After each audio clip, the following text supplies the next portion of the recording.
प्राचीन भारत के इतिहास में एक ऐसा नाम है जिसे आज भी सम्मान और श्रद्धा के साथ याद किया जाता है। वो नाम है महान सम्राट अशोक का। उनकी कहानी सिर्फ एक राजा की नहीं, बल्कि एक क्रूर योद्धा की, एक दयालु और धर्मात्मा शासक में बदलने की कहानी है। अशोक मौर्य वंश के तीसरे शासक थे और वे चंद्रगुप्त मौर्य के पोते और बिंदुसार के पुत्र थे। बचपन से ही वे बहुत बहादुर, साहसी और महत्वाकांक्षी थे। वे अपने भाइयों में सबसे पराक्रमी थे, लेकिन वे युवराज नहीं थे। अपने पराक्रम के कारण ही उन्होंने तक्षशिला के विद्रोह को शांत किया और अंततः अपने भाइयों से संघर्ष करके 268 ईसा पूर्व में मगध की राजगद्दी हासिल की। शुरुआत में अशोक अपने दादा चंद्रगुप्त की तरह ही एक साम्राज्यवादी शासक थे। उनका मानना था कि शक्ति ही सब कुछ है और अपने साम्राज्य को बढ़ाने के लिए उन्होंने कई युद्ध लड़े। इन युद्धों में उन्होंने कई राज्यों को जीता और अपने साम्राज्य का विस्तार किया। अशोक के जीवन का सबसे महत्वपूर्ण और निर्णायक मोड़ कलिंग का युद्ध था। ये युद्ध 261 ईसा पूर्व में हुआ था। कलिंग यानी वर्तमान ओडिशा एक शक्तिशाली राज्य था जिसने अशोक की अधीनता स्वीकार करने से इनकार कर दिया था।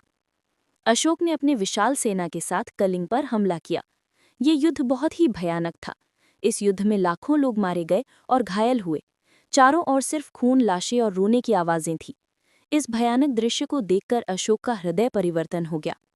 उन्होंने पहली बार देखा कि युद्ध सिर्फ विजय नहीं लाता, बल्कि विनाश, दुख और दर्द भी लाता है।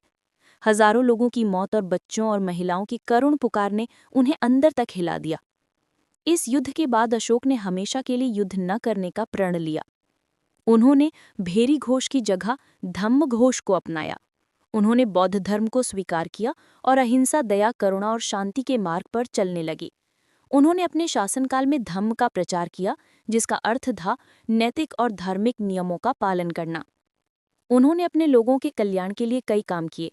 उन्होंने अधिकारियों को नियुक्त किया जो लोगों को नैतिकता और धर्म के बारे में सिखाते थे। उन्होंने जगह जगह पर कुएं खुदवाए, सराएं बनवाईं, सड़कें बनवाईं और अस्पताल भी बनवाए, जहां इंसानों के साथ साथ जानवरों का भी इलाज होता था। उन्होंने बौद्ध धर्म का प्रचार करने के लिए अपने पुत्र महेंद्र और पुत्री संघमित्रा को श्रीलंका भेजा। उन्होंने कई बौद्ध स्तूपों और विहारों का निर्माण करवाया, जिनमें सांची का स्तूप सबसे प्रसिद्ध है। अशोक ने अपने संदेशों को लोगों तक पहुंचाने के लिए पूरे भारत में चट्टानों और खंभों पर अपने आदेशों को लिखवाया। ये शिलालेख आज भी उनके शासन और धर्म की नीतियों का प्रमाण देते हैं। अशोक का शासनकाल भारत के इतिहास का स्वर्ण युग माना जाता है। उन्होंने एक विशाल साम्राज्य पर शासन किया जो अफगानिस्तान से लेकर बंगाल और कश्मीर से लेकर कर्नाटक तक फैला हुआ था। लेकिन उनकी महानता उनके साम्राज्य के आकार में नहीं, बल्कि उनके धम्म आधारित शासन में थी। उन्होंने प्रेम, शांति और भाईचारे का संदेश फैलाया। आज भी उनका अशोक चक्र भारत के राष्ट्रीय ध्वज में मौजूद है, जो धर्म और प्रगति का प्रतीक है।